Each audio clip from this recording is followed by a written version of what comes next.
So thank you. The QVC presenters have been asking me their questions and I'm now going to answer those in sequence. So I hope I've managed to help you all. Hi Michael, so my question is to do with the sandy soil in our garden. These used to be sand quarries around here because we're down on the south coast, and at the back we've done a lot of clearing, which is still yet to go to the dump, but I want to know what big lovely colourful bushes could I put in that will do well in sandy soil.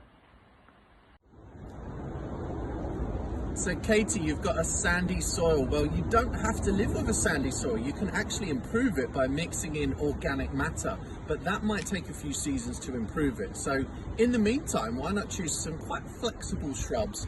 Things like Buddleja, maybe Buddleja globosa, which has lovely little round spherical golden heads, or Choisya, or Abelia, which has glorious autumn fragrance, and you can trim it just like topiary.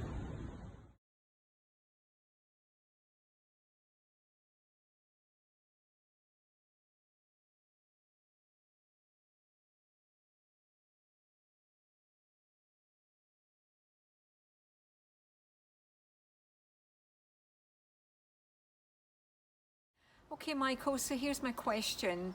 This area of the garden spends probably about 90% of its life in the shade. Now, I've got a couple of wallflower plants, but I really struggle with this. What are some good plants that I could put in a really shady area? Hey Anne, you're talking about your shady corner. I'm assuming that it's dry shade because it looks like there's some trees above them. I would plant things like Japanese anemones, hellebores, lily of the valley, hardy geraniums as well. There's actually a plethora of really colourful plants that you can grow in dry shade, so it's not the end of the world.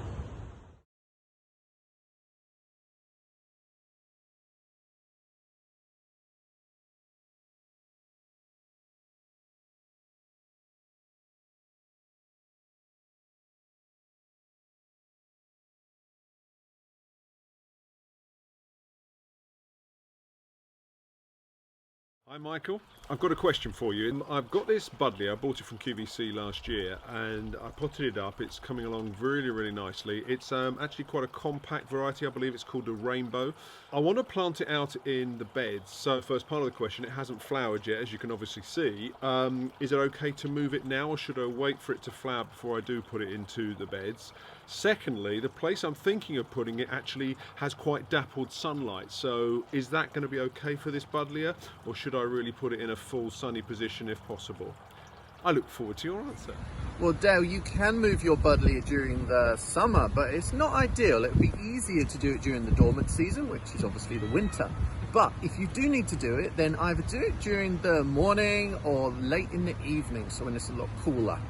Lift the plant by digging a big hole around the plant, so taking in the root ball and a little bit more. That means you won't damage the roots as much. Water in very well when you plant up, and mix in some root booster as well to help the plants develop quickly. I know you're going to plant into the shade as well. Just bear in mind that your Buddleja might have a few less flowers on it in that position. They do enjoy the sun, but shade is okay, but just you will have a little bit more foliage than bloom. Hi Michael, I have a question for you. I planted these Celeriac last August. They have grown very well, but when I actually pull them, they're only about the size of tennis balls. Should I leave them in the ground? Will they get any larger? Or maybe that's as big as they're going to be? Wow, Ali, you've been growing Celeriac. That is a really cool vegetable. I think that your plant might have now run to seed, and it actually should have been harvested about 6 weeks ago. Celeriac need a lot of moisture in order to create that big bulb beneath the ground. So if you are going to grow again, then I suggest that you mulch them to keep that moisture locked in. So good luck next time, but of course you can harvest these and use them at the size they are. So enjoy. Okay, here's my question. How do you lay turf? What's the best way to do it? And should I lay it on a patch like this? Or should I completely clear the area and get it ready for the new turf? What do you think? So Debbie, I guess you're feeling a bit impatient and you're not waiting for seed, because you could also seed your grass and kind of refresh it a little bit, but that's better done in the autumn. But at the moment, if you do want to take a little portion of turf, you can actually do that and replant it into the hole. Make sure it's the same size, water it in well, and do it on a cool day or in the evening. Hello Michael, just a quick question from my new vegetable patch. I'm growing tomatoes for the very first time, and the guidelines say to snip out all of the side shoots. Does that literally mean every side branch on the upward stalk? Am I just encouraging the vertical growth? I really don't want to take out anything that might produce some tasty tomatoes for my salads later in the summer. I'll see if I can show them to you. I'm really pleased with my strawberries and my potatoes as well. There's the tomatoes. Hi Kathy, you do need to side shoot your tomatoes if you want your crop sooner. So basically, don't let the plants have any more than about 6 or 7 trusses to take off all of that side growth. Another school of thought though is that you don't have to do that, but you will get later fruit and a much more bushy plant. And at that stage, it's then more difficult to find the fruit and pick it. And of course, you get all of that smelly tomato foliage on your hands. So basically, the less stems that your tomato plant has, the quicker to ripen. They'll be sun ripened too, and you will get quicker crops on neater looking plants. Michael, I've got a problem. This is my mini kiwi plant and it's growing like crazy with lots of new shoots, but last year it never flowered. I've fed it with potash, I've given it all the tender loving care, it looks really healthy, but how do I make it flower?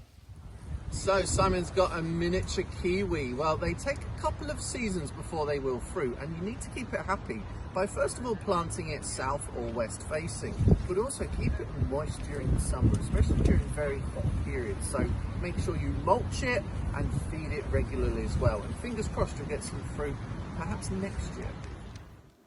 Hey Michael, just wondering what hints or tips you have for someone like me who only has a balcony space that's also south facing and very, very sun exposed. Well, I have to say, Miceal, you're so lucky to have such a sunny balcony. You can choose from pretty much anything you want. So you could have trailing geraniums, you could have osteospermum, the Cape daisy. You'll need to water them maybe a couple of times a week, but why not have some sources beneath your plants so you can use those as a natural reservoir. Of course, you could have some shrubs in containers too, so maybe some lavender, which would give you some amazing fragrance. Or why not be super trendy and have some outdoor succulents in your containers, because they hardly need any water at all and they will love that baking hot sun.